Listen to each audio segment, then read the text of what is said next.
Hello, everyone. Can you hear me? Sound okay? No feedback? Hey, okay. Sound is good. All right. Okay, we're almost ready to get started. Just making sure my logistics are perfect for another session. Because as promised, I need to keep the bar high. Otherwise, I will not get you here next Monday. And this is a really important session. I'm going to let more people join. Meanwhile, I still have part of my slides to make sure they're all ready and set for today's session. Okay. All right. Microphone's on.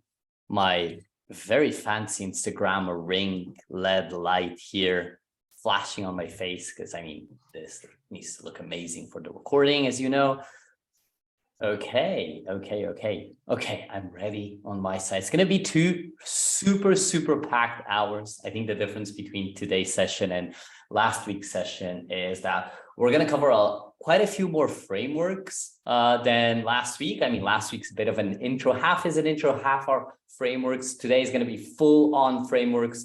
As I mentioned over Slack, we're going to be talking about discovery and knowing who the customer behind the problem is. We're also going to be talking about validation and how do you know if you're making the right decisions. And finally, we're going to bridge our way into next week's program or episode or show. I don't know, you can call it however you want. As long as you don't call this a class, which I hate. It's not a class, it's a moment for us to talk about stuff that is interesting for curious people about product. So next week, we're going to be covering strategy, business modeling, vision, road mapping. Next week's pretty exciting. It's the sexy stuff of product management. But before we get there, we kind of need to build the pipes. We got to build the foundations to get to the sexy stuff. And a lot of that is today. So I hope you're pumped with the session. Oh, hello, everyone who just joined. I love seeing a packed session. This is awesome. Even though I'm in my house, I don't feel alone because you're all here, which is awesome. Okay, cool. So today we have a pretty important session, as I was saying, because we're going to cover a lot of the foundations that make the difference between products that succeed and products that don't. Majority of people actually do what I'm going to be talking today. They do it the wrong way, if they do it at all. And that's the cool part, because I usually say that session number 2 is my favorite. You shouldn't have favorite sessions among your air quote children, but this one is definitely my favorite. Everyone has favorites. This one is definitely my favorite because it's the one that's the hardest, especially in the real life, in the real world. Doing discovery and validation is indeed hard. It's where most PMs tend to fail. It's probably the area where common sense will help you get started, but it won't help you get the exact answers that you want to get. Hopefully my frameworks will help you get there.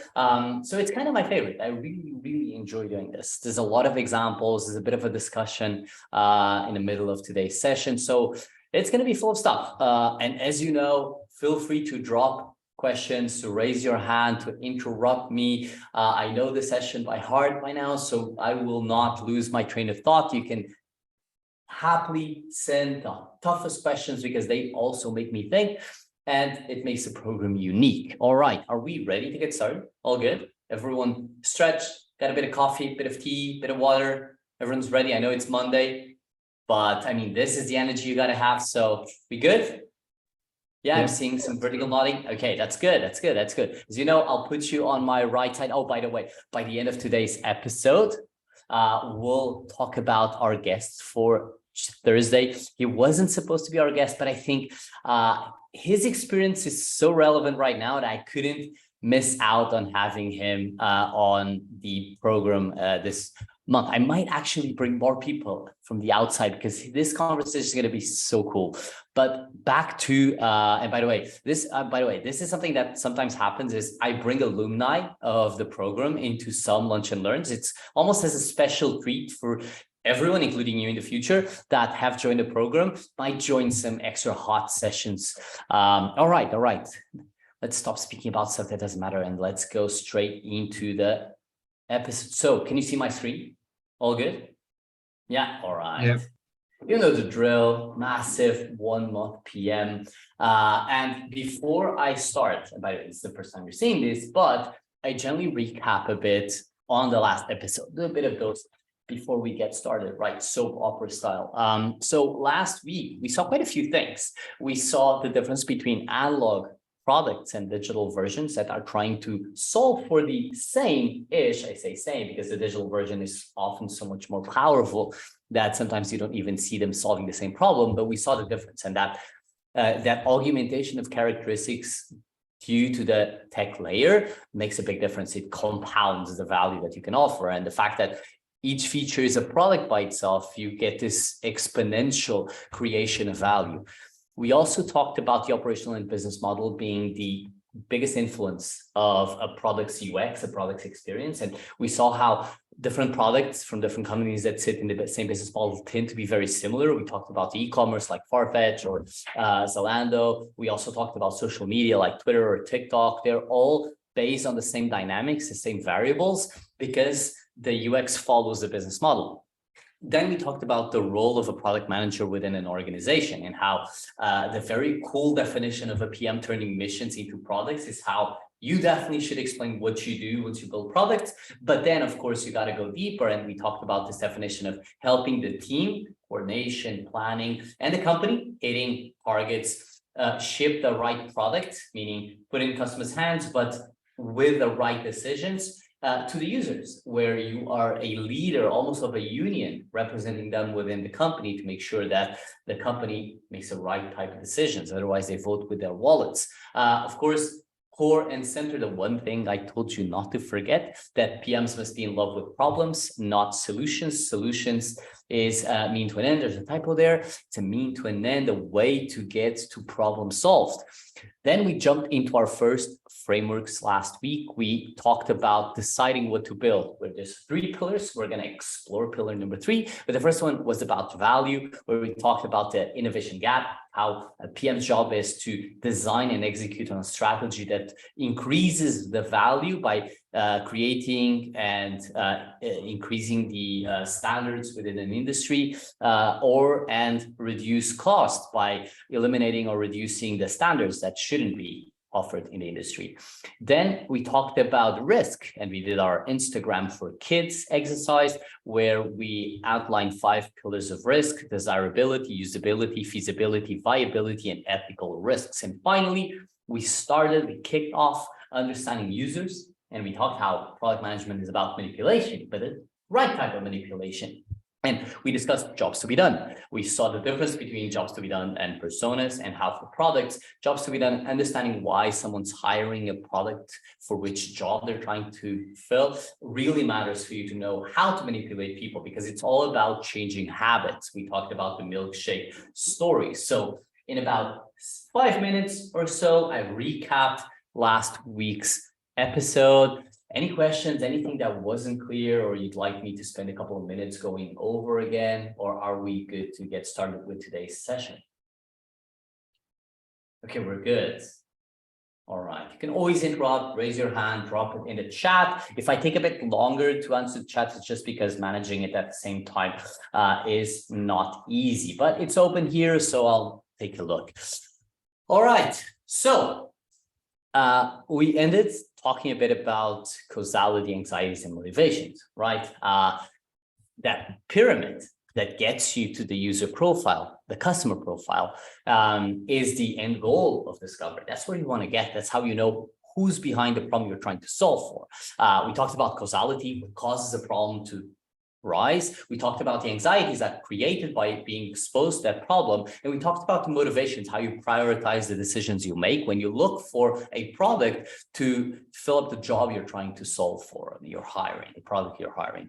But you as a product manager, someone who's building product, you cannot do this unless you speak with users. It's core. It is not possible to do within the comfort of your 4 walls, even if we would like. We got to speak with users. We're only able to iterate, and the concept of iteration is adding more, sometimes removing some, in order to progress towards the better end state. That's the goal. That's what iteration means. But we're only able to iterate towards the right direction and add what customers and people really want if we talk with users. Now, I generally like to show this. This is Joe Gebbia, one of the co-founders of Airbnb, and he's discussing how talking with users was fundamental to design what Airbnb is known for, which is a platform of trust, connecting people who don't know each other and getting them to stay at someone's home. So Joe ran this exercise in a TED Talk, and I think it's a great mirror, a great analogy as an exercise to show why talking with users really matters for you to see things that you wouldn't be able to understand within your four walls. Tell me if you can hear the sound by thumbs up. That will push you past your comfort zone. If you're up for it, give me a thumbs up. Okay, I need you to take out your phones.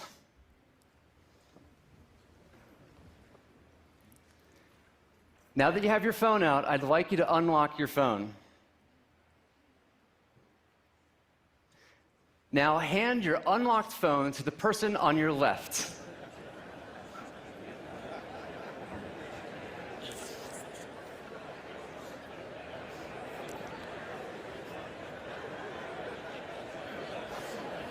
That tiny sense of panic you're feeling right now is exactly how hosts feel the first time they open their home. Because the only thing more personal than your phone is your home. People don't just see your messages, they see your bedroom, your kitchen, your toilet. Now, how does it feel holding someone's unlocked phone? Most of us feel really responsible. That's how most guests feel when they stay in a home. And it's because of this that our company can even exist. All right, so you understand what happened here, right? This is an exercise, and this is just anecdotal, but it shows how within your four walls, without talking with users, without seeing them going through similar situations that you're trying to solve for, you'll never understand, truly understand what they think, what they feel, how they go through, because that's what actually makes them make a decision, whether choosing to trust your product, using your product, deciding whether your product does better than whatever other alternative. All of that matters. And that can be the difference between your product converting a customer, a user, and retaining them versus them saying, this is really not the thing I'm looking for. By the way, I recommend Airbnb Designs for Trust TED Talk by Joe Gebbia. By the way, I'm going to show you a bunch of these today. I think it's a very rich session on examples like this, but this is the first one I really recommend you watching. I think it's a masterclass in product design, product thinking, especially from one of the most amazing companies in the world. Now, I've got now, talking with users is not just going to them and say, hey, how are you? It's about answering questions, specifically answering research questions. And the overarching research question that you want to answer is, what pains, needs, and desires do you, customer, have? And how can I solve for them? How can I fulfill them? Right? Of course, from this, you gotta have interview questions, questions that allow you to understand what the customer goes through, what type of tasks are they trying to get done, how are they using current solutions, what is delighting them, what value propositions do they prefer, which ones don't perform as they expected, which ones fail on the promise that was given to them, what are they actually trying to get done after each specific task. All of these questions allow you to map a customer, allow you to understand the pains, the needs, and the desires behind the customer making a decision. Talking with customers early on is core. It's this. We're going to talk about more about interviewing in a few slides, but in the end, the goal of this exercise and the frameworks I'm going to talk next is to answer this overarching question: what pains, needs, and desires does this person in front of me, this prospective customer, actually have?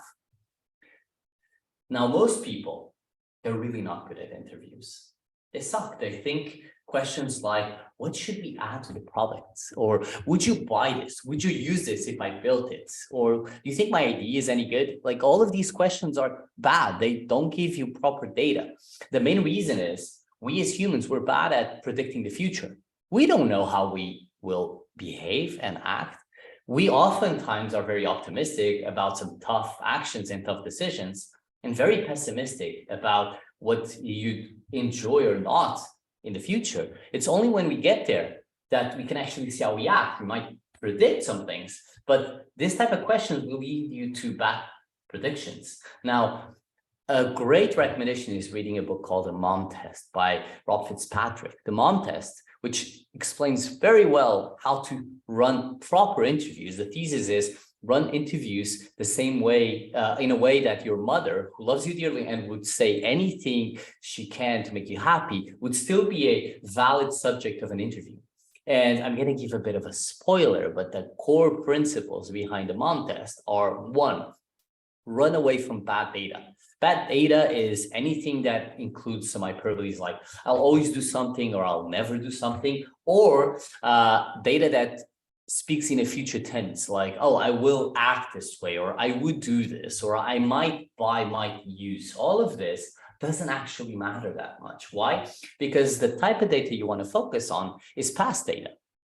You want to focus how prospective customers, people you're interviewing, acted in the past to predict the future. There's that phrase that says history doesn't repeat itself, but rhymes. That rhyming means people behave much more like they did in the past than how they believe they'll behave in the future. So you want to focus on extracting data from past events. You want to ask stuff like, when was the last time that you did X, or that you behaved this way, or that you were exposed to this situation? What they did will tell you much more about how they'll do in the future than anything else.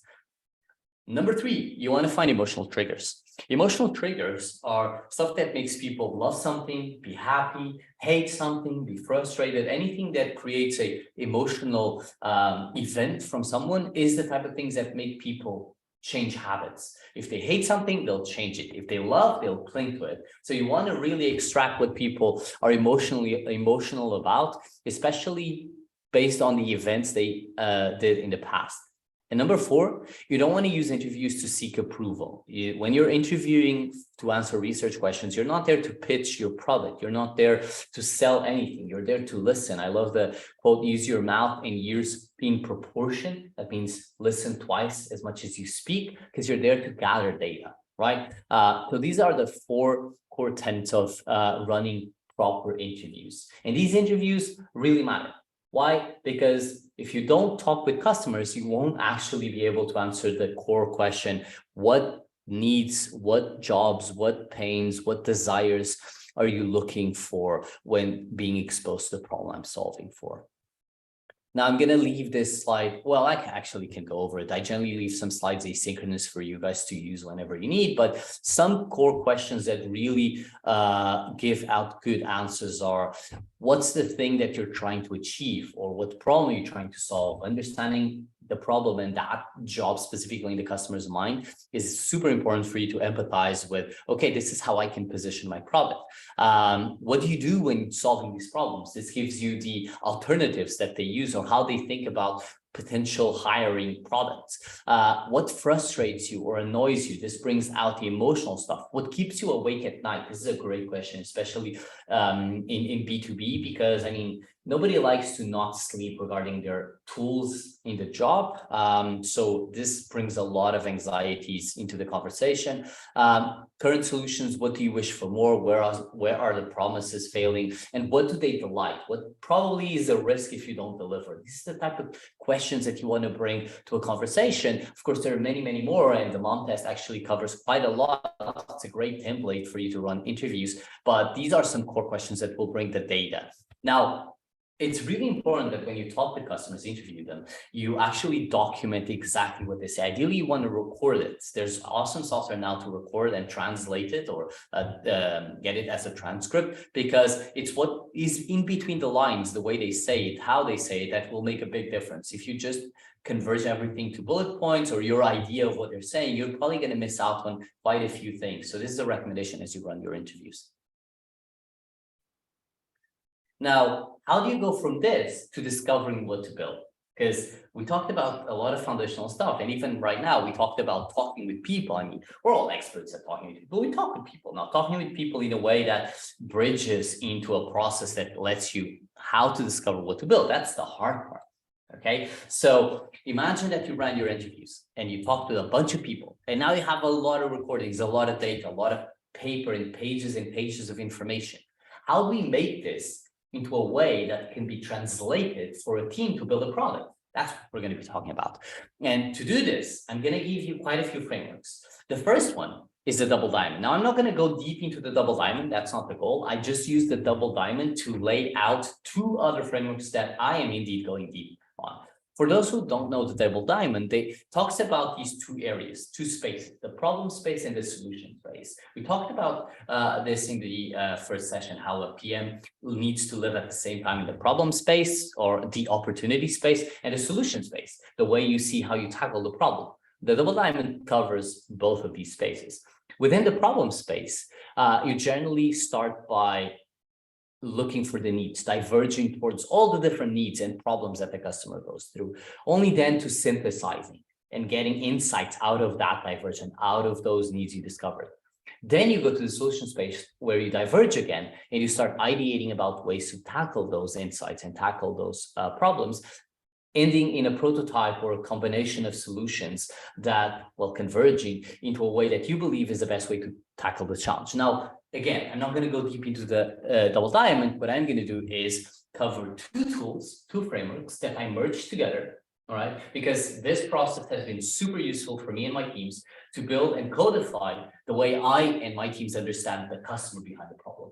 The two tools are the value map canvas and the opportunity solution tree. All right. So in the value map canvas, you have two areas. We're going to go and explain in a few minutes. But the first one is called the customer side or the customer profile. That's the first part. This is where we diverge and understand the customer and their needs in the problem space. We're then going to converge and put the insights as the opportunity area of the opportunity solution tree. Then we're going to diverge again and ideate the solutions within the solution part of the opportunity solution tree. And we're going to finalize on the value proposition of the value map canvas for the final part of the exercise.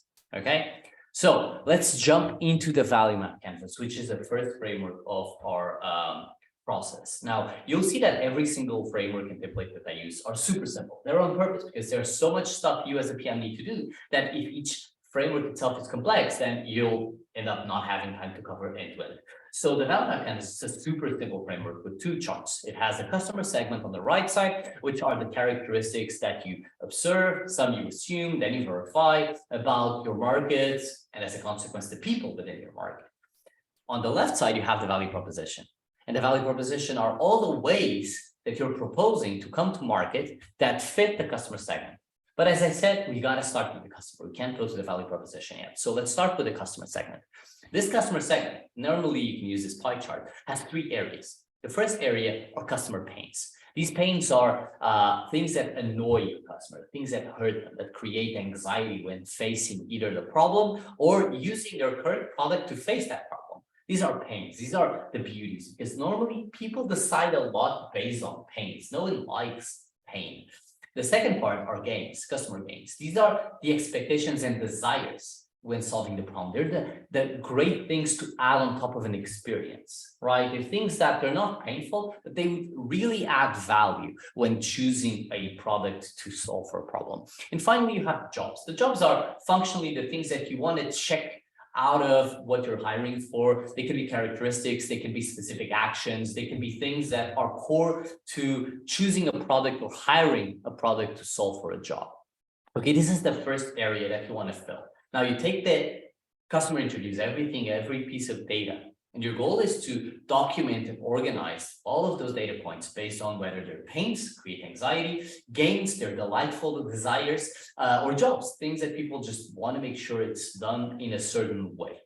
Okay, so let's go to Uber, our example. Imagine I ran, this is a fictional customer profiling. I ran our interviews. I talked with prospective Uber customers or prospective ride-sharing customers for the future. And this is what they told me. First, some jobs they want to pay with credit card. They were very specific about this. They want to do everything on the phone because normally they're on the go. And they want to arrive at their destination. They want to guarantee that when they go into a car, they arrive there. So we picked up our jobs. These are specific things and ways of doing something that they care about. When talking about pains, they said that when they can't speak the language of the driver, they get anxiety. Whenever they have to wait too long for cars, they also get anxiety, especially if they're rushing somewhere. And when talking about some desires, things that they would love, you'd see that not carrying money is definitely something that's delightful for them. Getting on the fastest route or going through the cheapest route is also delightful for them. And finally, clean cars, polite drivers is something that makes their ride much better. So this creates our customer profiling on our fictional exercise. So Elizio, you have a question, go for it. Yeah, just a quick question. We do this for the whole product, the whole problem that makes the product, or for each problem we see that a product must tackle? Yeah, that's a great question. You generally start with an overarching problem you're trying to solve. Of course, as you go through interviews and you start dissecting that problem, of course, you'll understand there are new problems, right? What you'll see is then you can organize this almost as a tree, and we'll talk about that as you go. But generally, you start with the main problem you're trying to solve, and you see your conversations telling who the person is behind the problem. There's one situation where you might have to run this exercise from the start multiple times, and that's normally with marketplaces, or whenever you know there are more than one party involved in the product decision making. On a marketplace, you generally have supply and demand.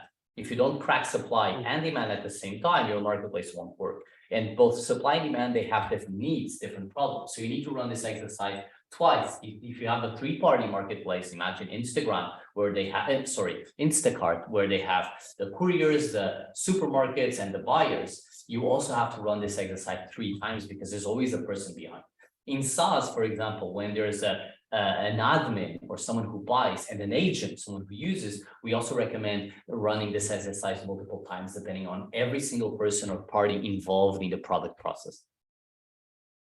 Thanks. Awesome. Thanks for the question, Elizio. All right, so we ran our exercise. Now, if you do this, you definitely won't get kind of 3 pointers on jobs, 2 pointers on pains, and 4 pointers on gains, right? You normally have a super large number of data points after talking with just a few people. If you talk with just 6, 7, 8 people, which statistically says you're going to start finding patterns, you'll see that you have a massive board, especially if you don't know exactly who your prospective customer might be. So you'll have multiple and diverse ways of thinking about the problem. And you can't do that, right? You have limited resources. You can't just have a massive wall and say, let's build for it, right? We need to prioritize in some way. And to prioritize this part of the exercise, we're going to talk about prioritization frameworks later, I think next week. For this exercise now, you have to start prioritizing. And the 3 questions you want to ask based on the gains, pains, and jobs you find out are, respectively, how essential is a certain feature or a certain gain to be solved for? How intense is a certain pain that I've identified? And 3, how important is a certain job to be delivered, to be done? These are the things. Now, they're not mathematical. You want to lay them out in the spectrum from really essential, extremely important to just nice to have, moderate, not important. Now, there's a way that I do this. I look at 3 data points. The number 1 data point is frequency. Now, frequency is when a person within one conversation repeats the same thing over and over again. The more someone repeats something, the more important that thing is. If they repeat the pain multiple times, probably it's a really extreme or closer to an extreme pain. If they don't, if they just say it once, yeah, maybe it's, you can identify it, but is it that important? The second thing is pattern. How many people, different people, said the same thing in different conversations? If you find patterns, probably it's more important to tackle than not. And the last one is emotion. The more emotional someone is about a certain gain, pain, or job, more likely, or there's a correlation with it being more important, more extreme, or more essential to solve for, right? You use these 3 data points to plot out where you believe, respective to each other, each pain, gain, and job sits within a prioritization aspect. If we looked at Uber, again, fictionally, you'd see that probably clean cars and polite drivers would come as a more important gain because you're exposed to that. And every time it goes wrong, you're really not comfortable. From a pain perspective, not waiting for cars forever is probably the thing that hurts you the most. Maybe the people we talked don't travel that much, or they travel to places where English speaking is quite common. So it's not so much of a pain.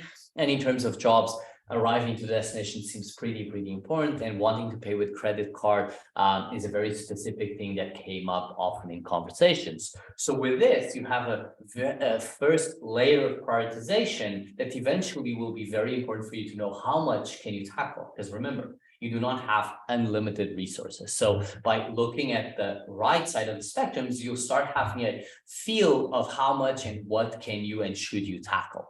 And with this, it finalizes step 1 of our 4 steps process of discovery. Okay, this is where we diverge.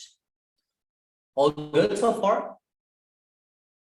Cool. Okay, let's go to step number 2. As you know, step number 2 now, it's a conversion to insights, right? For this, okay, we have Patty with her hand up. Go for it, Patty. Maybe it's about the last part. Yeah, it is. Sorry about that. But No worries. I just want to ask, in terms of like everything you've said so far, it sounds like you need to have like a very analytical mind to find problems that other people might not see straight away. As a product manager. Like, how do you, I don't know if you're going to answer this in the presentation, but like, how do you practice that on just making it a habit to just always like look at problems from a customer perspective and experience, and finding out how you will solve it, and making that like a muscle you can build kind of thing? Yeah, that's a great question. I don't think I have a perfect answer. I'll maybe differentiate between a first order problem and then second order problem. So first order problem is like a problem that kicks off everything, right? Yeah. I think identifying these is a combination of looking how people solve whatever they're trying to solve, and finding an opportunity of making it better, because maybe you have some advantage, maybe you have some knowledge about some area or field and you know better. I think it's a combination of that. Could also be a combination of people actively saying, oh, I would love this to be solved by someone, but no one has yet. And you see that as an opportunity. Other times it's your own experience and you felt it and you start deciding, I want to solve this. I don't think I've seen many other ways of finding first order problems.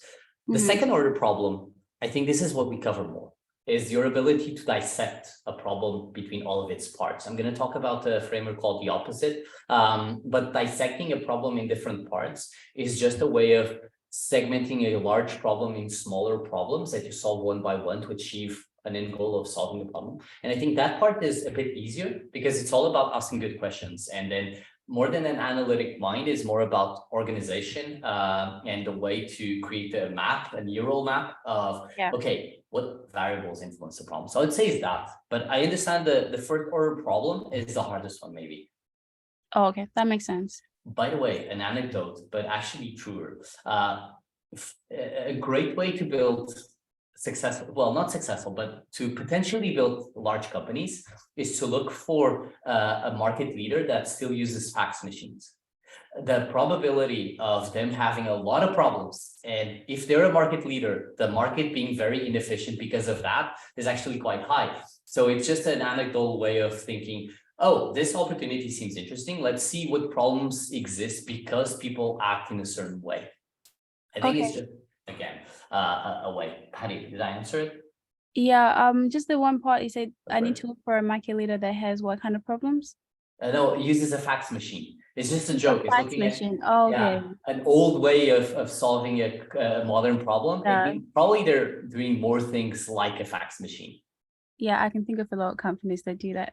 Yes, exactly. There's a lot of opportunity out there. Awesome. Thank you. Cool. All right. So now we go to step number 2. Step number 2 is when we go into our opportunity solution tree. Right. The OST is a tool that was developed, built, designed, and explained by Teresa Torres.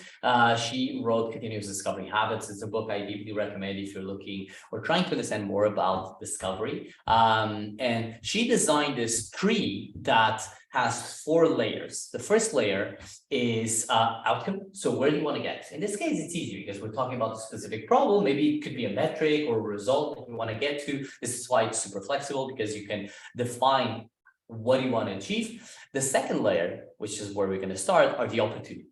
The opportunities in a certain way are all the pains, desires, and needs that are in the way of your customers achieving that outcome, and as a consequence, your product or your business achieving that outcome. The third layer are the solutions. the different ways of solving so you can seize each opportunity, right? So you gotta solve for an opportunity to achieve an outcome. And finally, the last layer are the experiments or the different ways and tests that you'll experiment to try and see if a solution is the way that makes sense to seize an opportunity, right? So this is what the OST looks like. Now, I'm gonna focus more on the opportunity layer, which is the second part, right? We define our customer profile. Now we need to document the opportunities. Now, I usually do an optional step, but really helps if you do this. And there's no specific way of doing it, but I'll show my example, which is translating the customer profile into business opportunities or product opportunities. An example is guaranteeing I arrive at my destination. What the customer says from a product and business experience is they want reliable transfer. They want to trust that the transfer works.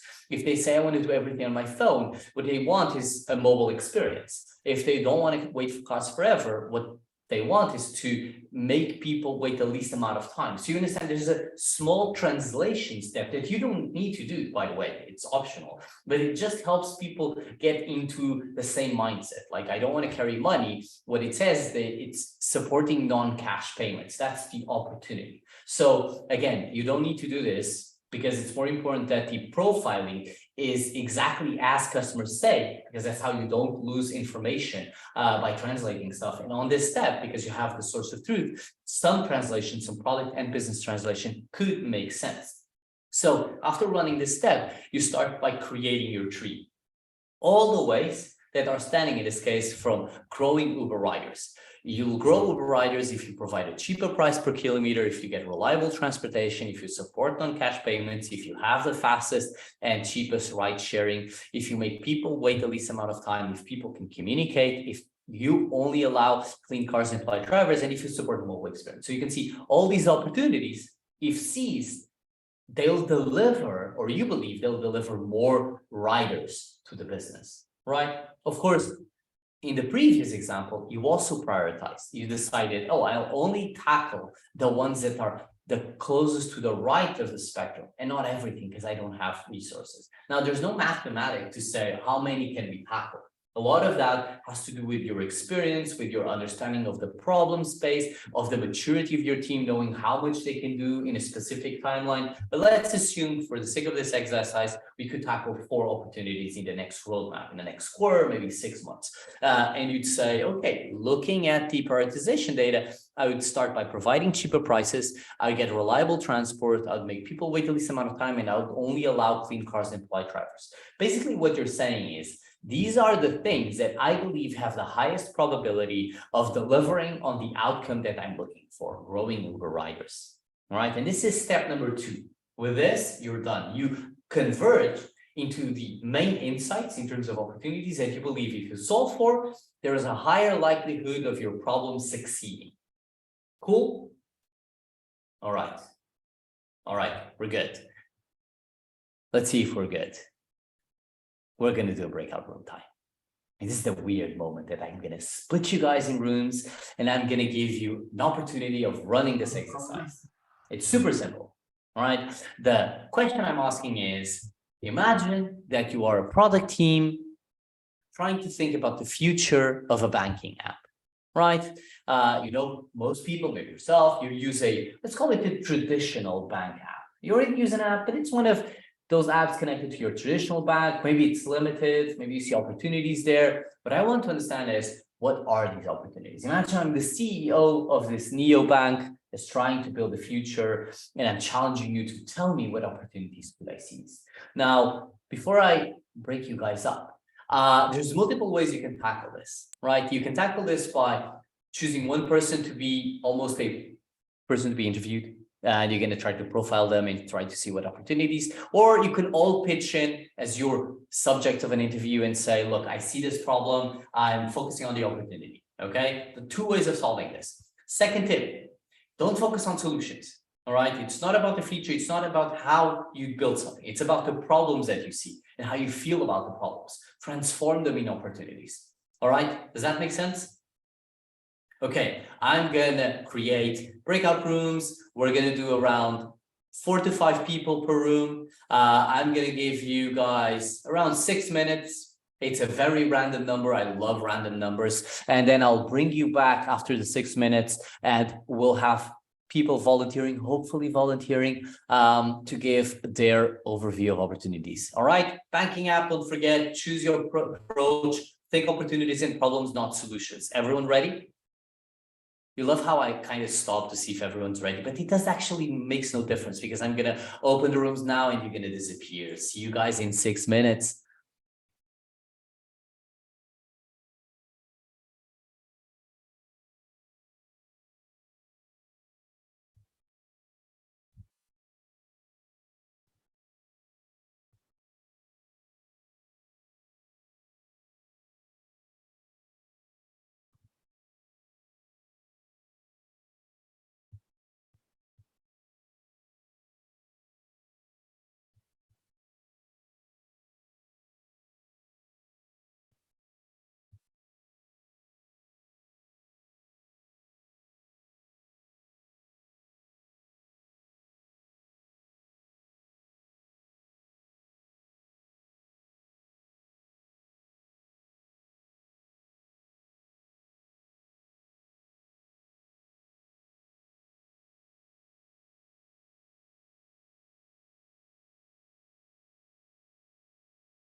All right. We're getting everyone back. Okay. I hope the discussion was fruitful and we have some cool different points of view. All right, cool. I always love the power of bringing everyone together. It makes me feel like I own this, which kind of do, but okay. So who wants to start with their exercise? Do we have spokespeople? Maybe some spokesperson who wants to contribute? I can start with some Go, points. Antonio. Oh, Patty also raised her hand, so I don't know which one came first. So I'm gonna go ladies first, if that's okay for you, Antonio, and then Yeah, I'll that's bring okay. you immediately afterwards. Is that okay? Yeah, sure. All right, Patty, go for it. Sorry, Antonio. So basically we spoke about a banking app, which we spoke about Barclays, and Graham made some notes on like ways we could improve customer experience from making the process seamless, from like the signing up to managing your experience within the app. And Okay. then came up with like another idea, because we're going through recession right now, where it's for Barclays, right? Where they could send you tips, like maybe 2 tips a day. Say, hey, this is how you can grow like your money a little bit during recession, instead of just letting interest rate take over and inflation take over and letting your money depreciate as time goes on.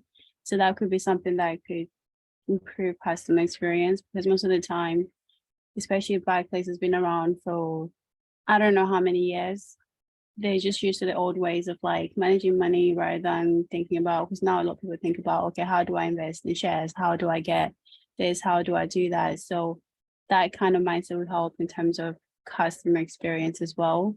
I'm not sure if I Alright. left out any. Yeah, point, no, it's a perfect start of the exercise. So from my understanding, you touched on 2 things. One was the bureaucracy, or the how hard it is to go through the user journey, especially early on, Yeah. that maybe have a lot of overhead, a lot of paperwork, a lot of steps, maybe it takes too long, it's heavy. So I think that's one opportunity. That's great. The second one is about understanding how to manage your finance, maybe understanding how to manage your money, and some information, overall information about how to deal with maybe economic factors, maybe you don't not super comfortable with. So I think that's another opportunity. Am I right, Patty? Yeah, that's correct. I think we made like 7 different points, and then Yeah, Graham no, that's like more points if you wanted to. that's great. No. We'll go for 1 or 2 per person. I think that's great. At least gives the Okay. opportunity of other people contributing. Maybe you covered all the opportunities that every single room covered. So that's great. But this is a great start. You focus on the problems, you focus on the pains or some opportunities on the customer side. That's exactly where we want to go. And thanks, Patty, for being the first. Awesome. Cool. And Antonio, you want to go next? Yeah, sure. So we point like our first concern about the app will be like the security and the verification steps. Okay. Like we wanted to put our money in something that we trust. Yeah. Also, we point that it will be interesting to have some kind of report and sort of our expenses and transfers and that. Okay, so on the first one, perfect.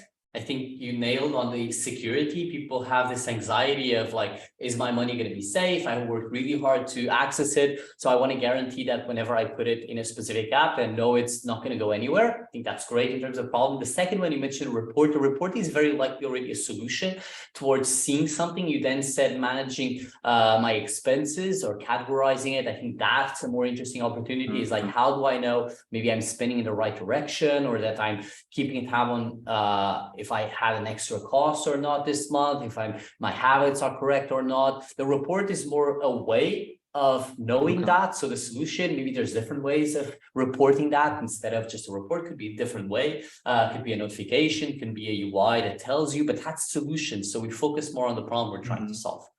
Cool, Antonio? I think that made absolute sense. Thanks for sharing. Anyone else wants to give maybe a different view, something you covered that hasn't been mentioned by Patty or Antonio? No one? Yeah, I can. Oh, now we have too many people. Okay, Graham is gonna go for it because he raised his hand. The PM who built that feature is super happy. Go, Graham. Okay, so I was with Patty on her team. Quite key was stable application. It needs to be, easy to use and easy setup. you know, like, I don't know if anyone's used Revolut. Yeah, Their claim to fame is 7 steps to get onto their yeah. application, and that's pretty, you know, good. So, you know, short steps to right. get up and running. I think that's great. I mean, stability is awesome because as a problem, if you think about it, like I want to make sure that whenever I need to use my app, my card, my whatever it is, it needs to work in that moment. Maybe I'm making a payment, maybe I'm rushing to know something to make a decision. So I think stability makes sense. And in terms of setup, onboarding, it's a great value proposition because I mean, it's a big problem. You want to set up an account, even if it's just once. I mean, people remember the pain of going to the branches. So Graham, I think it makes absolute sense. Okay, last but not the least, Miguel, you want to share your group's problem area or opportunity space? Yeah, on the gain side, we have wrote down as an opportunity the accessibility point that by doing these things over an app, you are not limited by the location where the physical bank is and the time that the bank is open. So yes, it is an opportunity. All right. And also the access associated to this, that we have less bureaucracy when we need to perform these operations over the application. Exactly. So that flexibility, whether it's in time, whether it's in terms of all the things that you might do, are all opportunities that will, as you said, gains that will add value, maybe for a few, maybe flexibility for some is actually painful. Imagine someone who's traveling, who's a nomad, who's going from one country to another, being dependent on time zones, or even having to go to the bank's branch is not possible. I mean, that is almost painful instead of just as a game. So I think, Miguel, I think it made absolute sense. And thank you everyone who joined contributing to this breakout room. This is exactly it. This is the type of exercise you want to go through. You want to map out this opportunity and problem space because it will lay the foundation of where you want to go. And you don't want to jump into solutions before doing this because if you do, you're probably going to be reverse engineering your way towards that solution. And then when you bring it to market, it's very likely that the solution will fail. Okay, cool. Let me bring back my slides. Give me 2 seconds because then my presentation went towards a window that I was not expecting. All right, got it. Okay, all right, cool. Now we go to step number 3. Step number 3 is about ideating the solutions in your experiments. Right? This is the moment we go to the solution space, we start diverging. Why? Because we need to map out the bottom half of the opportunity solution tree. We got to think, how can we solve so that we seize an opportunity so that we get to an outcome, right? And I think the OST, the opportunity solution tree, is an amazing tool for this because, and if you read the book, which I recommend, you see an example that Teresa puts there that says, oh, I want to buy a house. And if you ask, why do you want to do something? Why do you want to buy a house? You could get an answer like, I want to feel grounded in the community. Therefore, by buying a house, I feel like I belong here. And you think, okay, that's actually a pretty expensive way of feeling grounded in the community. Is there any other way, any other solution for you to feel grounded in the community? Let's assume that feeling grounded in the community gets you to your end goal, which is happiness. So you can buy a house for sure, but you could also join a social club, maybe volunteer locally. These are other ways of feeling grounded to the community. Do you want to start with a house, or do you want to see other options that could potentially fit the job you're trying to hire for and then achieve that outcome?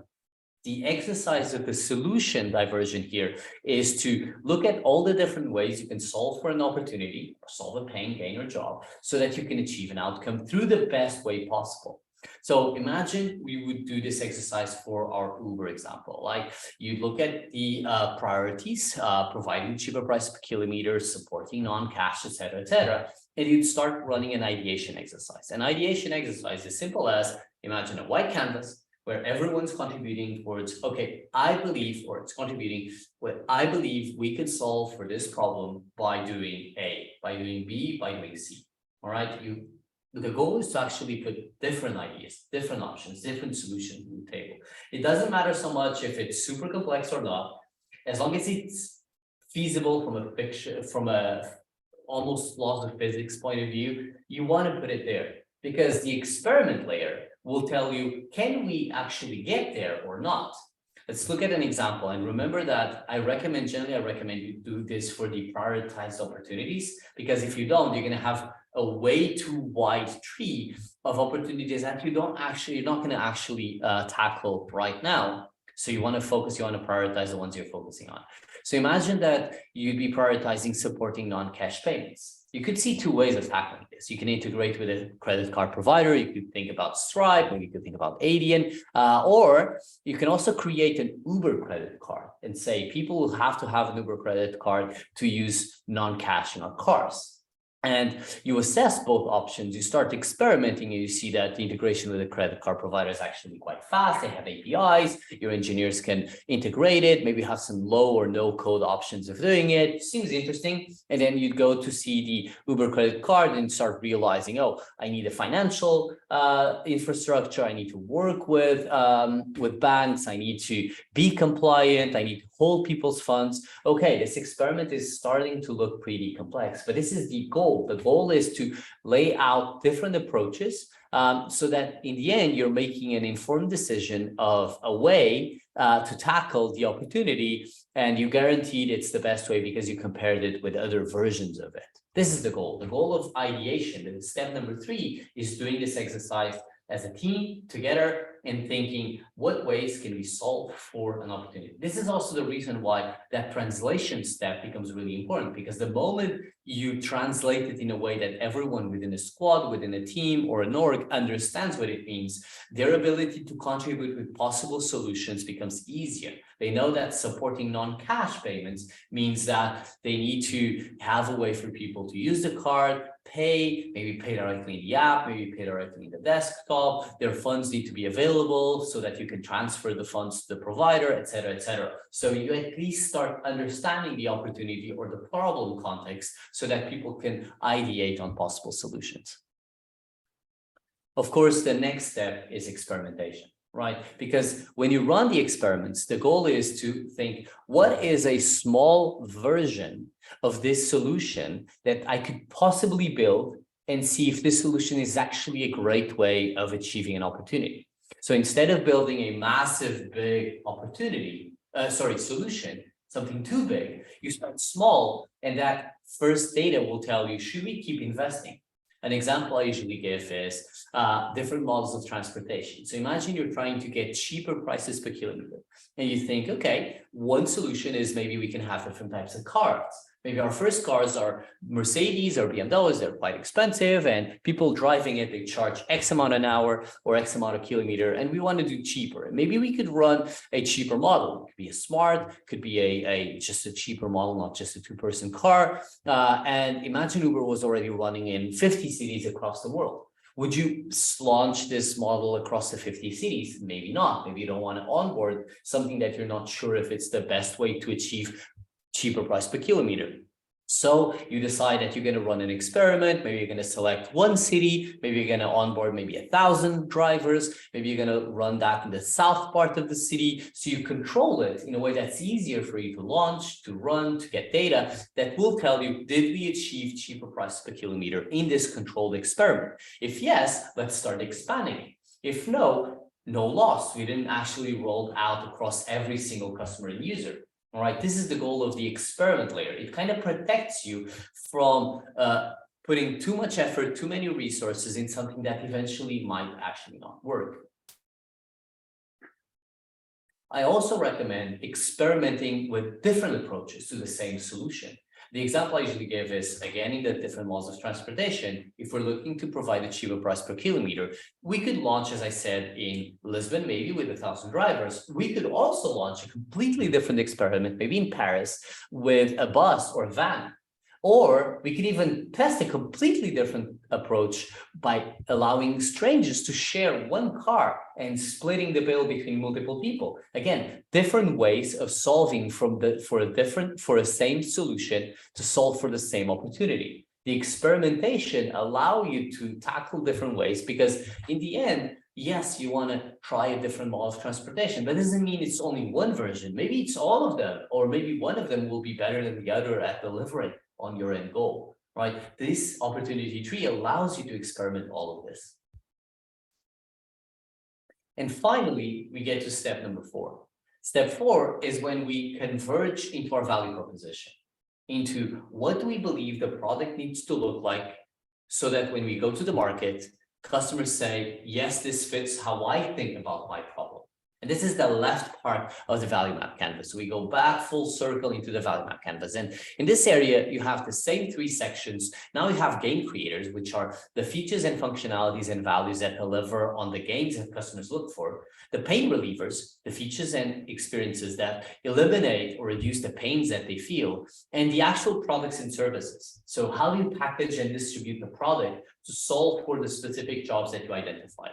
And if you think about Uber and all the exercise we did, because remember, what fills up the value proposition is a solution space, the solutions that you identified as the best solutions to solve for the pains you identified in customer profile. So you'll see that in our exercise, you'll have stuff like integration with a credit card provider, which allows you to not carry money. You'll have English screening tests when onboarding new drivers, which solves for the problem not speaking the language. You have stuff like mobile app that allows you to do everything on your phone, and on and on and on. The end goal is to get a value proposition or a solution space that kind of fills up your roadmap in a way that you say, yes, this fits what my customer profile looks like. Therefore, I maximize or optimize the probability of building something that people actually want. Because if you filled up all of this profile by talking with customers, then your solutions, your features, your value proposition fit what customers are actually saying. So you can see this whole process is to guarantee that whatever you plan, design, and build fits what customers are actually saying, instead of you within the comfort of 4 walls deciding what to build. Does this make sense? Cool. Any questions so far? All good? Okay, we have a question. Ezekiel, go for it. So you have talked about an existing application, Yeah. and I was wondering, what about a complete new product? How would you run the experiments for an MVP, or what are the best options, Exactly in your the same opinion? way. Exactly the same way, because an MVP is nothing other than a V1 of a problem that you're trying to solve. So problem is always there, right? So when the moment you're trying to understand, okay, what is the experience the customer is looking for when solving problem X, right? You got to tackle it the same way. You got to understand dealing with problem X. Let's assume that the person is already tackling that problem some way. You just believe you can do it in a more efficient way or more effective way. Or what type of jobs is the person looking for when thinking about problem? What pains do they feel when dealing with that problem? What gains and pleasures and delights are they expecting when using a product? And then you run the whole circle until you get to an MVP scope, which is the first version of your value proposition. So I actually run it exactly the same way. Okay, thank you. Cool. Now, as a bonus, as an other thing, I usually use an evolution of the OST tree, which I call it the opposite. And the opposite is just augmentation of Teresa Torres' tree with ways that help my team become better at segmenting parts of the exercise. The opposite has these 8 layers, I think there are 8, starting with the objective or the outcome, same thing as Teresa has. Then the problems that come from the opportunity space. And then what I generally do is I start by segmenting some problems into parts. Why? Because some problems are indeed too large. Some problems are simple and you can go straight into the opportunities, but some problems that you identify by talking with customers are just big and you got to segment them into smaller versions. After segmenting the parts, I go to the opportunities. This is the translation part. Right? Then from the opportunities, I go to the solutions, same way as the OSTs. And then what I do is I take the solutions and I bring them into initiatives. The initiatives are the things that teams will actually tackle. Some people call them epics, I call them initiatives. Sometimes you can have multiple solutions converged into an initiative. Maybe sometimes you have one solution, one initiative. Other times there are certain solutions you're not even going to chase because you don't have the resources. Then I break down the initiatives into specific tasks, all the things that need to be done, whether it's development, scoping, design, go-to-market, product marketing, all of those things are specific tasks that you need to solve to run those initiatives into production. And then finally, an overarching execution layer that guarantees every single part of the process, whether it's a Scrum process, a design process, feedback process, a testing process, is all done to guarantee those tasks get to the market the right way. So this is just a segmented evolution of the OST that helps my teams from junior to more senior dealing with the problem space and the opportunity space and the solution space. Martin, you have a question. Thank you, Andre. I have a question, or maybe to get your opinion. I really don't know how to phrase this correctly. Maybe you can help me here because I'll someone help. probably Yeah. asked this before. So let's imagine that we have a problem right now in our hands, which is, I don't know, an operation is costing too much money to a company. And to overcome this issue, the company decides that they want to integrate with, I don't know, a new software, a new service that will bring down the costs. Okay. So when I look at this, I see two problems, like the problem of the costs that are happening today and the problems that will arise from such integration, because they will arise. Yeah. In this case, what problem are we trying to solve? Integrating this new software into the company system, or simply bringing down the costs of the company, and so therefore we need. You see why I understand what you're saying. So Yeah. integrating the system is already a solution, right? You're doing that because of something. You always want to ask the why behind a decision, right? If generally there's a why and someone can give you a why, then probably the thing you're asking about is the solution. So in what you just said, the integration is a way to solve for a specific problem. Maybe it's cost, could be legal, could be some, I don't know, definition of done for someone within the company, but it seems it's cost. So the integration itself is a part of the solution space that then you'll eventually talk about all the problems, all the risks. You're going to run the risk exercise of that specific solution. That's also something I recommend, but it seems to be the solution part, not the problem part. Cool, Martin? It's always a good exercise, and this might happen to anyone dealing with product and anyone who has a boss on top of them, a manager, a founder, a CEO. There's going to be a point that someone tells you to build something, like execute this solution, integrate this, build feature A, B, or C. It's not that they might be wrong. It's that I always recommend people asking why. Asking the reason behind that decision. And again, not that that decision might not be the best, but it's always useful to run an OAC exercise on top of every decision and solution, because there might be other ways of solving exactly for the same problem and in a cheaper, faster, less risky way. Even if the end, the exercise is, this is the best way, at least you covered all edges and you talked about the different approaches. And maybe you did, Martin, what you just said, you covered the risks of going through a specific solution that sometimes the person deciding isn't seeing right then. All right, so I already explained this slide, I skipped it. Cool, before we start in validation, we covered discovery. Was discovery simple to understand? Was it clear? Yeah, all good. I'm seeing a lot of yeses. That's good. I like the yeses. Okay, before we jump in, let's do a 5-minute break. Let's drink some water and be back at 13. So depending on your time zone, 13, 7:13 if you're based out of Portugal or UK, and we'll see ourselves in 5. See you in a bit.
All right, we're ready to get started with our second half of today's session. I'm gonna go to my slides, but meanwhile, I'm gonna ask, is everything going okay? Am I delivering on the promise of the first session that energy is gonna keep pumping? All good there? All right. I like thumbs up on this question. This means that at least expectations are being met. Hopefully they're being met, but that's the goal. All right, cool. Okay, validation. We ran discovery. Now we know a few ways of trying to understand who are the people and how they act. Remember, building product is a lot about manipulating, not on the bad side of the world, and the good side, manipulating people towards better habits. And discovery is the only way you get to understand how they act, how they think, what's good for them. Now you're going to start making decisions. You saw in the solution part, in the experiment part, in the value proposition part, you made a few decisions on what the product should look like. Now the question is, are you making good decisions or not? That's where validation comes into play, because validation tells you, ideally with proper data, whether that decision of adding feature A, feature B, going through this approach when experimenting, etc., is the right decision. This is the solution part. More importantly, is this set of solutions something that would fit customers, that could fit the way that they're willing to pay to solve the problem? Remember, definition of market is what you're looking for, because eventually you'll get to a majority yes, or at least large enough group of people saying yes, that for them, you achieve some level of product market fit. That's the goal. Now, when you're validating, even when you're discovering, but more importantly, when you're validating, you want to guarantee you focus on the early market. The early market, based on this distribution, the number of people or percentage of people who are okay with a minimum feature set to say yes to your product. Why does this matter? Because you have limited resources. You don't have unlimited time, unlimited engineers, designers, PMs, unlimited money to build the whole solution, especially compared to whatever alternative you're trying to compete with, which the mainstream market, the early, late majority, and laggards are looking for. You want to focus on the early market. These are the ones who will adopt your product, give feedback, use it, and help you continue and progress and grow. That's who you want to focus on. Now, validation is a step of this iteration approach to get the product market fit, as we saw in the past. While profiling is about speaking with customers, validating is about showing stuff. It's about showing prototypes. It's about showing experiences. It's about showing stuff that people can see and give you feedback. So how do we start this? And more importantly, what is that arrow that comes back into discovery? That's the loop or the pivot or the feedback that you get. Why? Because oftentimes in validation, the most common answer you'll hear is, no, this isn't it. No, this isn't working. But that no is actually discovery data. It makes you go back into discovery and say, okay, I found another way that this doesn't work. That's data, that's information. That will make you iterate on your approach so that you can start validation once again. And that's it. You want to loop through this process as many times as you need to achieve that stability of market fit. I usually say that the process of validation is about repetition, is about optimizing for learning, right? You want to run as many ideas as you see in this graph in a short amount of time so that you can give as many loops as possible based on the resources you have, so that your proof of concept can achieve stability and maturity.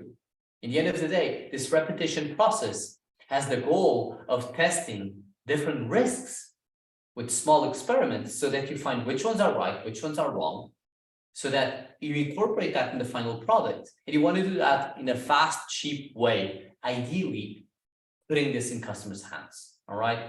In this process, you're not looking for surveys, you're no more looking for interviews, you're looking to put stuff in their hands and see how they use. You want to go for prototypes.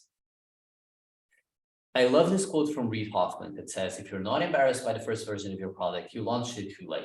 If you actually go and look for the V1s of Google, the V1s of Facebook, the early prototypes, they're pretty embarrassing for today's standards. And they're probably embarrassing for that time standards, but it doesn't matter because they launched it, they put it in customer hands, they learned it, they iterated, they grew, and they found beautiful product market fit. The process itself, the analogy that they use is that when building a product, your MVP, your V1, and as a consequence, the early version, your prototype, shouldn't look like the wheel here on the top version. Why? Because you want to guarantee that first version already solves part of the problem, or ideally the whole problem, even if in a inefficient and maybe ineffective way. The first drawing, imagine that you want to go from A to B. The first version doesn't allow you to get there, neither the second. The third, maybe, but I doubt, probably only in the fourth iteration, you actually get to go from A to B. While on the bottom version, your skateboard will likely get you from A to B, but maybe only a few percentage of you can ride a skateboard.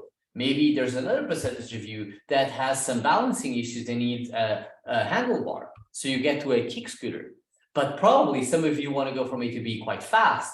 And maybe you need a larger bike, maybe if you need a motorbike to get there. And some of you will say, oh, I need to go from A to B, but I need to take people, or maybe I need to take cargo, and only the fifth iteration will get there. But at least the early versions already solve the problem for some people. You're just expanding the market by adding iterations, by adding features, by adding functionalities that allow you to get more people using the product, unlike the first version. So the question I generally ask myself when I'm looking at scoping is, what's my skateboard? This is something I bring to my team. What is the skateboard version? The same way that when I'm talking about competitors, I ask, what's my banana? And looking for different ways of solving the problem. When looking for prototypes and MVPs, I ask, what's my skateboard? Now, the prototyping process and the validation process is extremely useful because when you're going through discovery, you're normally going through the known knowns, so the stuff that you understand and that you know how to solve, and the known unknowns, which are the things you already see, and maybe you don't know how to solve them, but at least you understand they exist, they're problems. The validation process will actually give you two new things: the unknown knowns, things that before running this validation, you didn't know they mattered, but at least you now know how to solve them. That's good. But the most dangerous ones are the unknown unknowns. The unknown unknowns are things that you had no idea they existed, they were problems, and you don't actually know how to solve for them. You got to iterate, you got to discuss this. The goal is to bring all of them into the first quadrant of known knowns, because then you're covering all edge cases and all possibilities. That's the reason why validation matters. But everyone has this thing, oh, yeah, sure, prototyping, building stuff, putting it in customers' hands. Not everything can do. Often people say to me, oh, yeah, everyone's product, I can immediately see how to prototype. My product, impossible, I got to build it. That's actually not 100% true. Let me make a test with you guys. So do you know what this is?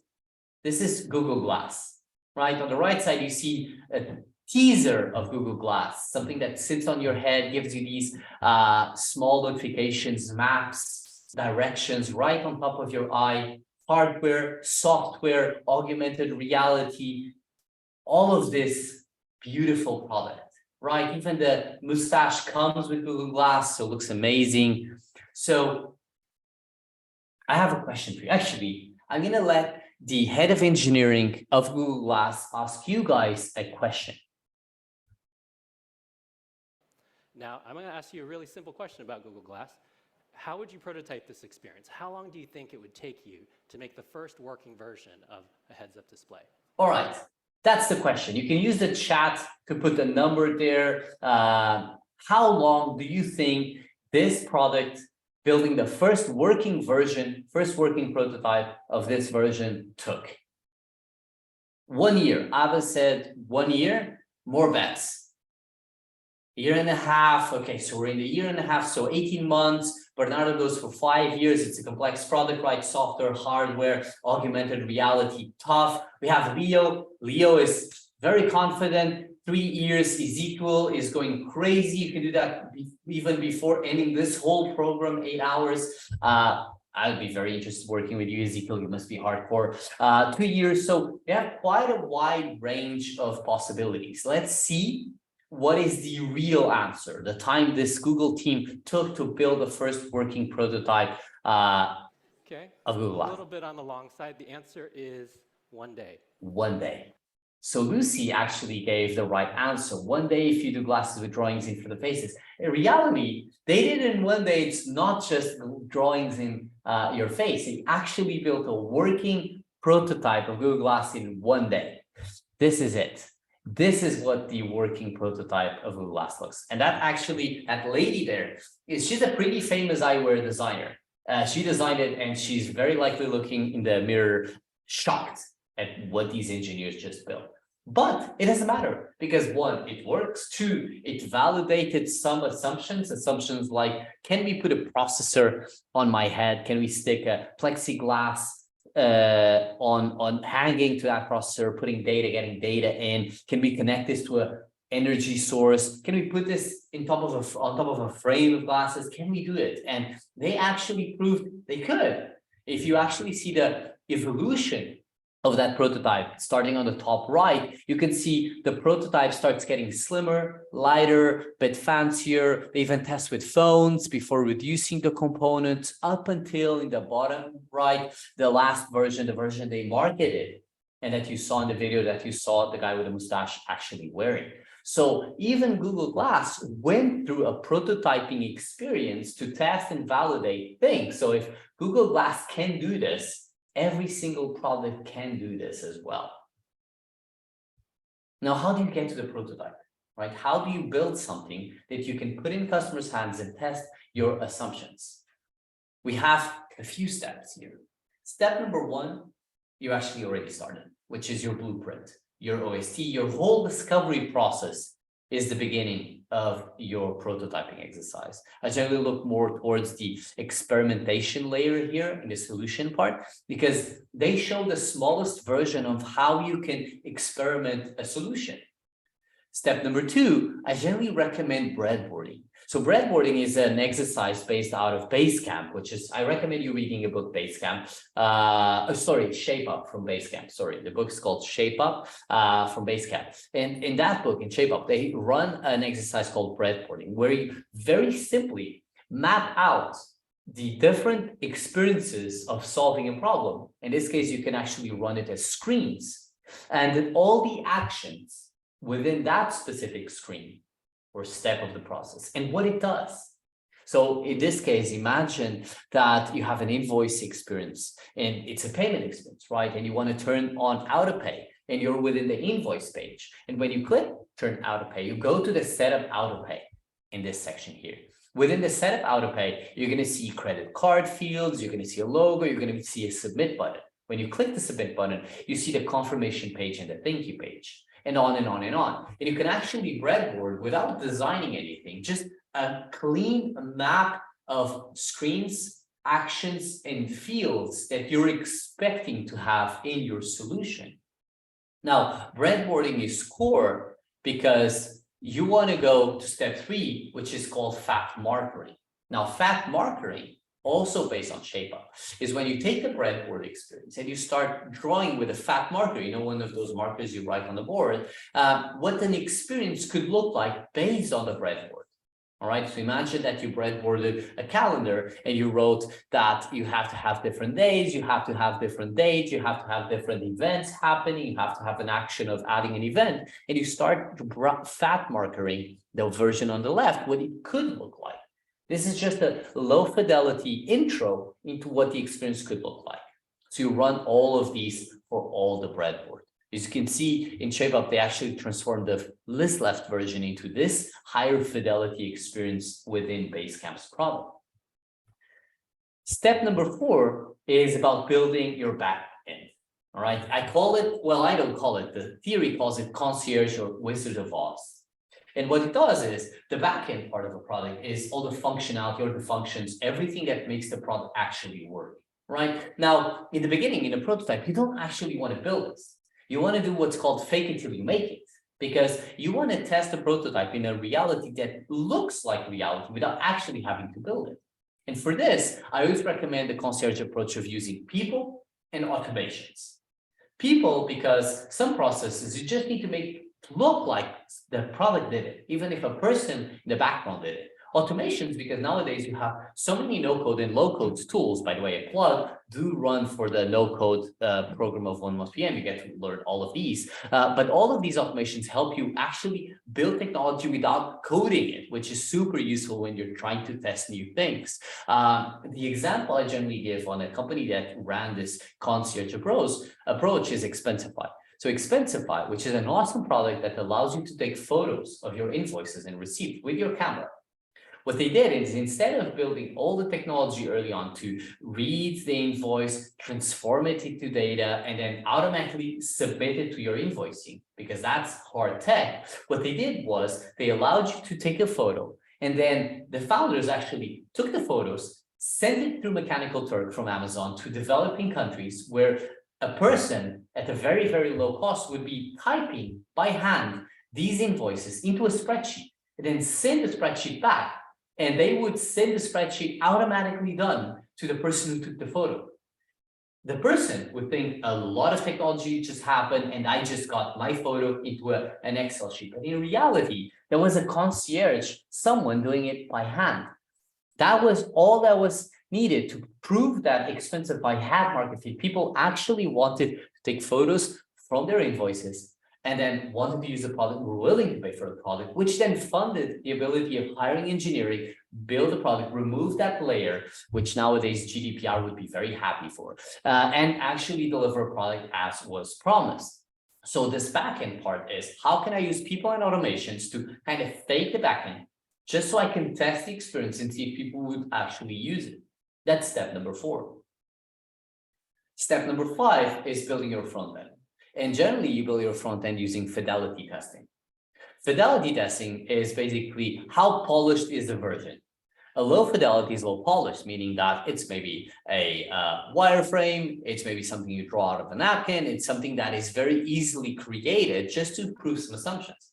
Then you can start increasing the fidelity, going through mid fidelity, high fidelity, as you polish, as you add automations, up to a moment where it actually looks like the product you're going to build with your engineering team. Fidelity allows you to experiment different approaches without overcommitting. High fidelity will take a lot more time than low fidelity. So if you're still experimenting, probably want to reduce fidelity. If you're very certain of the experience, maybe you want to increase fidelity. A lot of people ask me, okay, but where do which one should I choose? My rule of thumb is thinking about the risk of your decision. If it's a low risk, probably you want to experiment more. Experimenting more means you need more data. So to get more data, you want to go on the lower fidelity. Lower fidelity means you can build more versions of it, but the accuracy of the data when you test it is much lower. Testing a low fidelity means people are actually not seeing the last version. The reverse happens with high fidelity. You can only do a few prototypes of high fidelity, so you capture less data, but the accuracy is much higher. So if you have a high risk of a decision, you want to guarantee accuracy of data is there. If you have low risk and you want more data, you want to go for low fidelity. Okay.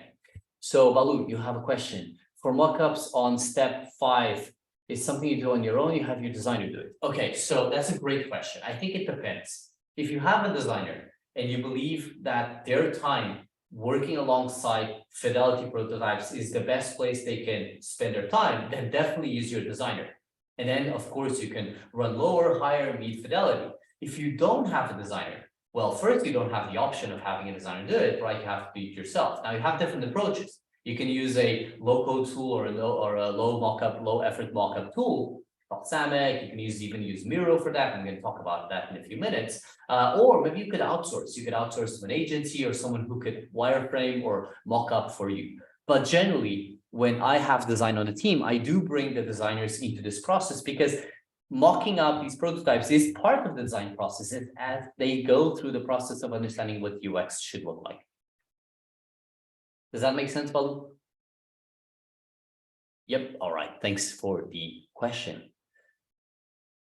Now, who remembers the launch of this? This is the iPhone, the first iPhone. Does anyone remember the launch? Steve Jobs on stage, 2007, launching this product that literally changed the world. There are not many products that literally changed the world. This one did. So for those who don't remember, I'm going to show you a quick clip of that moment. I still get goosebumps when I see it. Are you getting it? These are not 3 separate devices. This is one device. and we are calling it iPhone. Today, Apple is going to reinvent the phone. And here it is.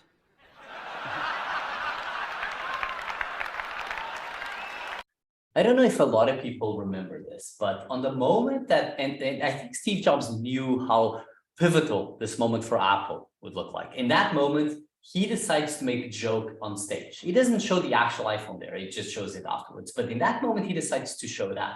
And I always thought like, whoa, this is crazy.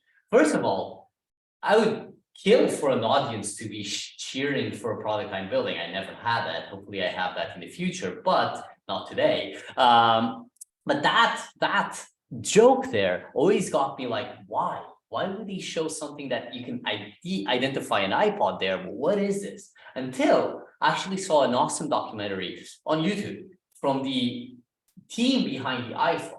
And hear what Tony Fadell, the creator of the iPod, says about the iPhone process. We were making the iPod plus phone with you can say in a way, a hardware keyboard because it was using the interface of the iPod.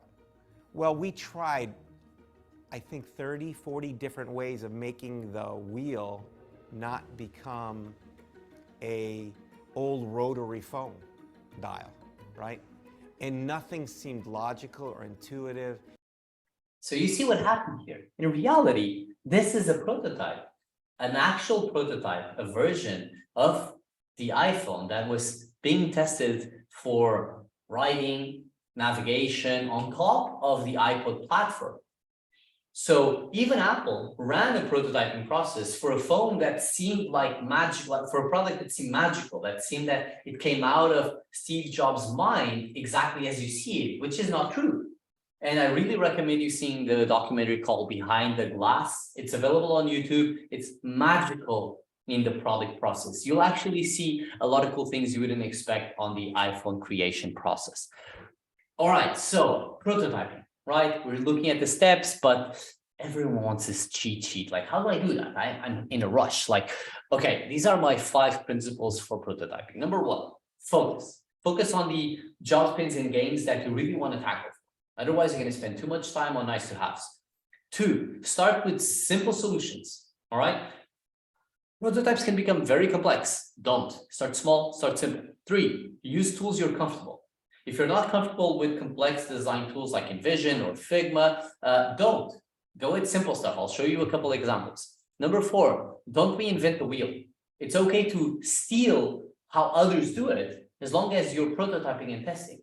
And 5, the more prototypes you build, the more you learn, whether from a complexity point of view or because you get to test more examples with customers, you get more data, you learn more. The first step I usually do as well is I do a benchmark. I map out all the UX of the alternatives that my customers use. This will tell me the patterns. It will tell me what our customers used to seeing so that I get to copy what I must be copied and reinvent what needs to be reinvented. I also use a lot of paper, like literally I take a piece of paper, I design some components, anyone can do this. And then I use software to upload my designs, InVision, for example, or Figma. And then I run the prototypes on top of my paper experiments. It's much easier. You won't actually need to know how to use these tools because you can just use the paper for it. You can also use spreadsheets, spreadsheets or slides, Google Docs, for example, to build prototypes that you can then bring into a software. All of these are options for anyone, independently whether you're a designer or not, to build something, just to quickly test some assumptions. It's better than making some very expensive decisions within 4 walls and then just bring to your engineering and say, look, this works. Trust me, you don't want to spend money there. Of course, you can use tools like Miro or even Figma with components, pre-built components to just accelerate the process. This requires you to be able or be comfortable with these solutions. But at least you know that there's a lot of stuff already built. There's a lot of tools. I'm going to actually look for more tools that allow you to build components and build prototypes just in a more easy way, more inclusive way. Is this clear in terms of the prototyping process? Cool. Any questions so far? Yeah, Balsamiq, as Abbas is saying, is great. It's a very old school tool that really does the job. Okay, so Lucy, you have your hand up. Hey. Yeah, hey, do you have an way how to do this if your product has no interface? It's like, I mean, no, Yeah, like an example. new UI, let's say it's like passing data from providing data, just data as the output. Data is the output. I always try to think, what will people consume? Is it a database, like a dump of information? Is it a visualization? There's always something that needs to be consumed in some way. Can you go deeper a bit on the example? Like maybe that's the problem of how the organization structures its teams, that Okay. like many teams have to come together to actually have a product that is at the end used by somebody. Yeah. Which could be, in our case, it's like it's a billing platform, and you want to bill somebody and you find something's wrong with the bill. Okay. You raise it to somebody, and that somebody is going to solve it. See, is this a real problem? What do I do to get rid of that problem so we can send the bill? Yeah. But at the end, while many teams have to come together to find the problem and raise it to the problem to somebody at the end. So at the end, maybe there is an interface for the customer success or operation person to deal with the problem, but there's many teams who are like raising the problems. Yeah, I get it. So I don't know if my answer is going to answer your question, and I'm happy to go deeper on Slack if you want. But generally what I do is I do something called working backwards. We're going to talk about that in session number 3, but working backwards is about building a final version which tries to cover not only the edge cases, but what a magical experience looks like. Imagine that you're trying to provide a data billing experience that has like a spreadsheet of information with all the fields, with all edge cases, with all data points that you want. And you build up this final output that is as complex as large as you can.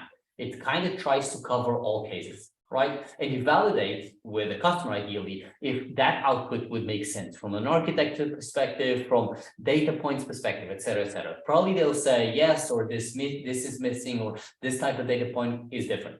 And you end up with a final result. And then you work backwards. You go to each team that is responsible with filling up that asset and try to understand, okay, what could go wrong? What could be missing? What could be complex in the process? And you start dissecting the version or reverse engineering. You start from the back, from the end, up until you actually dissect it in all parts.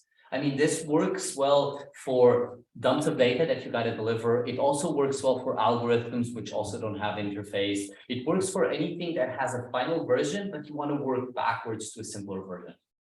I don't know if this helps you, but I've had to deal with some of these problems. They're not prototypes, but they are, because you're manipulating an end result. Does that make sense, Lucy? Yeah, like I have to think the whole journey. Exactly. Prototype, just part of it. Exactly. And that's fine, because when you work backwards, you're going to dissect the whole journey into simpler sections. Cool. Thanks for the question, Lucy. All right, now it's testing time, right? Because you're building prototypes. They're not just for you. They're not for the sake of designing them. You actually have to use them. You have to put it in front of people. Testing is when you put those prototypes in front of people. Now, building something and putting it in front of people has a goal of putting yourself in their shoes, right? It's seeing what they're seeing. And you can do that in very creative ways, like the images we have here. But more importantly, you want to feel what they are going through. You want to hear them as they touch, as they experiment, as they go through the exercise. And you want to hear what they're thinking and seeing. There are 4 tasks, there are 4 things that you want to guarantee you go through your testing experience. Number 1, you want to validate the concept. You want to understand people really get what you're trying to offer them, whether it's a value proposition, whether it's the task process, whether it's the UX. Validating that whatever you build fits the bill and solves for the problem you're trying to solve is task number 1. Task number 2 is navigation. You want to understand people can navigate from A to B and solve the problem. They can check all the steps that you're expecting them to go through. Number 4 are testing specific functionalities of the user journey. On the Expensify example, for example, you want to guarantee people understand how to take the photo, how to upload the photo they took. Maybe go to their library and upload an existing photo. You want to guarantee that they say how they want the data to be shared, whether it's directly through email, if they want to download the spreadsheet. All of these are specific features of the process that you want to guarantee you test. And finally, you want to test microcopy. You want to guarantee people understand what they're reading, because maybe today you're there in front of them, and if there's any confusion, you can validate or you can help, but tomorrow you won't be there. You want to guarantee the product can solve for it by itself. So microcopy. These are the 4 things you're looking to test during a prototype session. Of course, another important step of testing is that you create a context that tries to mimic real life. You don't want to go to someone and say, hey, here's the product, just click on it, try to upload an invoice. You don't want to do that. You want to give them a reality, an environment that makes them think, okay, if I'm in this situation, here's what I do. The example I generally give is this. Imagine that I'm going to use the bottom one. You're going for a business trip and you have a flight. You have to call a car, an Uber car in this case, and you need that car, that ride, to be expensed to the company.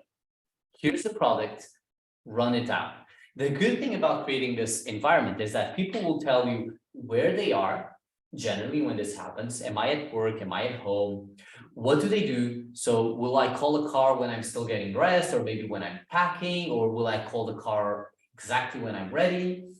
When will I expense it? Will I expense it mid-ride? Will I expense it when I get to the airport? Will I only expense it when I get back from the trip, when I put all the expenses? All of these details are as important as the actual prototype, because they'll inform you on stuff that really matters for a great product experience. So creating this environment and then putting the prototype in front of people is core to a testing experience. A few extra tips that I don't have in slides, but I want to tell you as you test prototypes. Number 1, get people to talk out loud what they're going through. Right? People will usually go silent as they click on the prototype. Don't let them be silent. Tell them to tell you what they're thinking, why they're clicking, where they're looking for, what's confusing.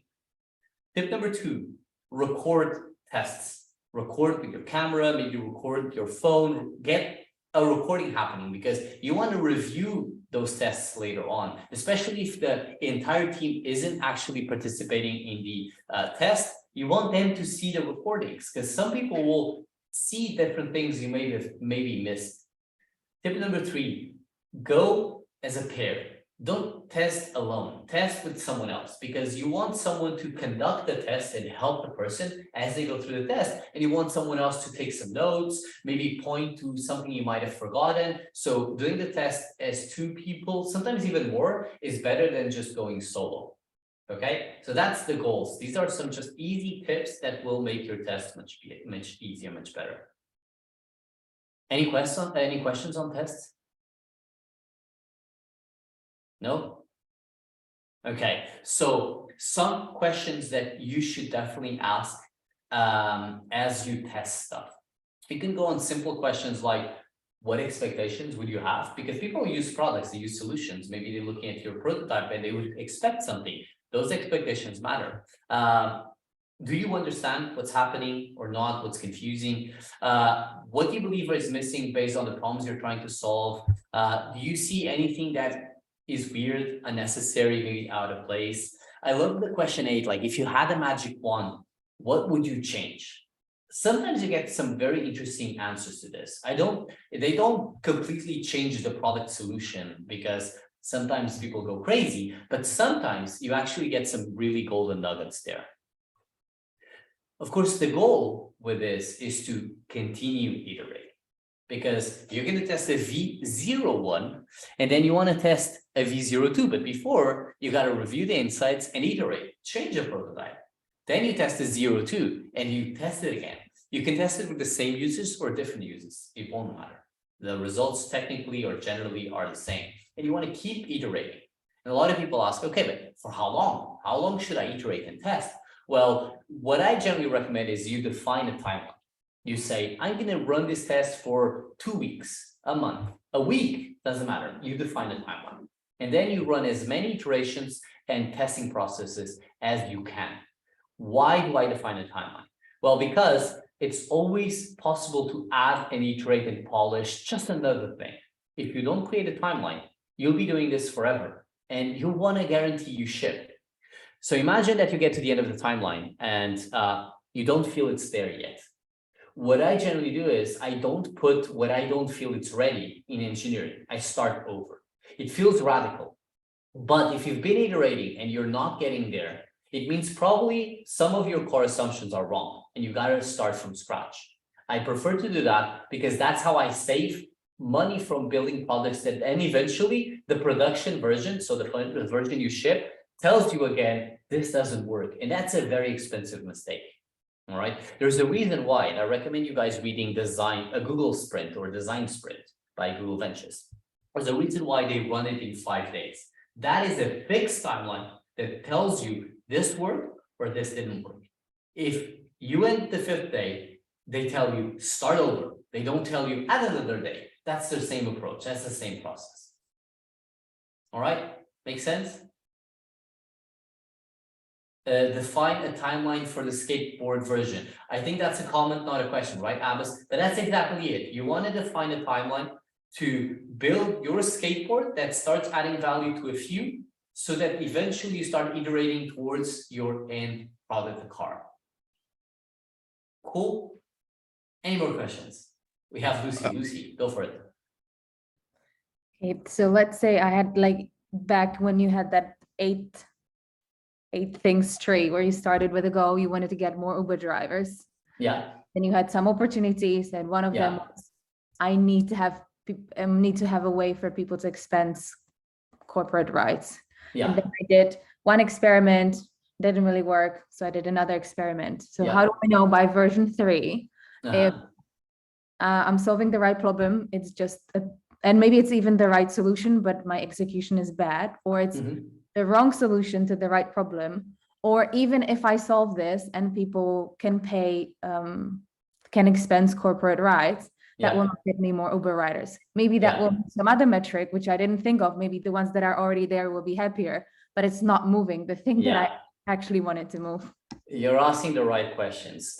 Why am I saying they are the right questions? Because it's very hard to have answers for them before you run the process. All right. Like, for example, execution. How do I know the execution is bad? You can only know if the execution is bad with hindsight. Like, you got to see the execution happen. And more importantly, you got to compare that execution to another type of execution to know that the first one was actually bad. You won't be able to know the execution is going to be bad. You might eventually discover that your solution is the wrong solution. Ideally, that's what you discover through this process. But in terms of problem, do I know if this is the right problem? Will this problem move the needle the most? You also won't know until you start trying to solve for the problem, right? It's what it is. That's the reason why mapping out the problem space before jumping to solution matters, because at least based on what you know, the known knowns, you'll see the entire problem space, and then you'll take exactly the same informed decision at what problems you want to tackle. That informed decision should be a combination of, I believe tackling this problem will yield more impact towards that goal, that outcome, versus all others. Maybe you could get some data, maybe it's a bit of gut and feel, maybe there's some history associated, maybe it's some frequency pattern and emotion out of interviews. It's a combination of all of these. But at that point, you have the most informed solution, informed decision of what opportunity makes sense. You'll only be able to actually see if that makes sense or is true once you ship the best set of solutions for that specific opportunity. Up until then, you won't. It's only hindsight. That's why you want to build a skateboard, because the skateboard is a cheap version of doing it, instead of building a car, which is a longer, expensive version of then being wrong. Makes sense, Lucy? But yeah, that's the right type of questions you're asking. All right, we have Abbas. Abbas, go for it. Yeah, so while iterating, changing the users, how can this actually have some wrong consequences on the product itself? So, for example, if I'm building a marketplace and the first batch of users while doing testing told me it would be great, for example, to build a GPS feature to choose my location at the checkout process. Then with a different batch, they told me it's better to actually type in the address. So how actually I can decide which batch of users I'm gonna go with? Okay, that's a good question. So first of all, I wouldn't trust users to tell me what specific functionality I should have in my product. I'm trying to understand what they're trying to do, what the problem looks like, what action specific tasks they're trying to get done, more than the how they do it or what feature do they use to tackle it. So first, if you start getting different types of answers from different types of users, and these are the types of answers I try to get out of these answers and try to understand, okay, but what are you really trying to do? But let's assume that you test with some users, they're trying to do something, and you test with others and they're trying to do something else. Probably you want to keep testing with different types of users to see which one ends up being the pattern. But imagine that even by testing with different users, you start getting equal patterns. You have like 3 different approaches and you have equal ones. There comes a point where you got to decide which area, segments, or type of profile do I want to focus on? Because you won't be able to cater to all unless you have resources to build experiences that solves for all of them. But I'm assuming you don't. Probably you want to segment and say, I want to chase these guys. Why? Because maybe they're willing to pay more, maybe they're more engaged, maybe there's some frequency or something that came up as, I think these will work better. But generally, once you expand the use cases, you rarely get like even use cases like all the same. They always skew towards a type of use case or a type of action that most customers want to do. Yeah, okay. Cool. Thanks, Alice. Any more questions? No? We're good? All right, because congrats, session 2 is done. Another one's back. Half of the sessions, seems weird. It seems it just started, but like half of the sessions is done. So awesome. Congrats. Perfect. Also, if you have questions, you can always ping me on Slack. And next Thursday, we're going to have our lunch and learn. If all goes well, and I'm pretty sure it will, we're going to have David Kaufman. So David Kaufman, and this is why it's going to be a really interesting conversation, spent 7 years as product manager at Twitter in San Francisco. So he's going to, I'm going to try to ask him what he thinks about everything that's happening at Twitter right now. But someone who's been there for 7 years, it says a lot. And he went to become a product leader at Glovo, Unicorn. So David's collecting unicorns as he goes through. He's actually now jumping to freelance, kind of living a bit life and dealing with different problems on the product world. But I think his Twitter experience is amazing. We're going to have a super cool conversation. So do join me Thursday lunchtime to meet David. I think it's going to be a really cool conversation. Carlos, you have a question? Yeah, I just have one question. How do you normally recruit users for the interviews or the testings? Great question. Okay, I'm going to add a slide. Eventually, I'm going to add a slide because you're not first asking this here. So how do I recruit users? So it depends, of course. That's my answer needs to start like that. So imagine that I have a product that's B2B for a business, right? The first version is I try to understand who's the typical business behind. Right? When I try to understand the typical business, I try to look for people who work in similar businesses. And then I approach them, whether it's through LinkedIn, whether it's asking referrals to friends who know people who work in a certain company. And then I go at it. Like I send a message. Sometimes I create some incentives like Amazon vouchers or some type of monetary reward for their time. I think people's time should be rewarded. So that's one way. If I'm building a consumer product, and technically anyone can be my customer, I literally go to public spaces and I ask people if I get to interview them or if they want to get tested. I've done this multiple times.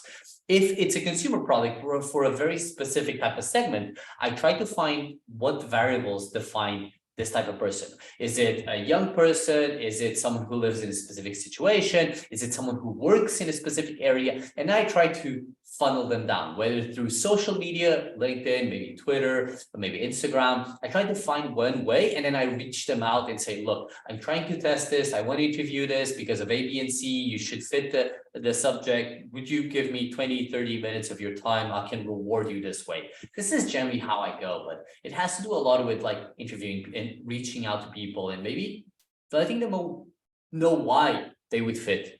This is how it goes. Does that make sense, Carlos? Yeah, but do you reuse the same users a lot, or always try to contact different users every time?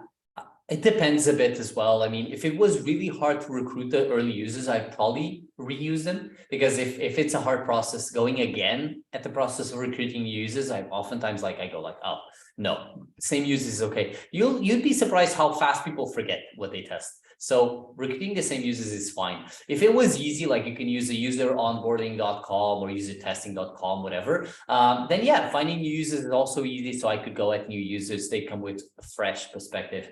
But generally, even if you repeat, it's okay. The results skew towards correlation and you get the same type of results.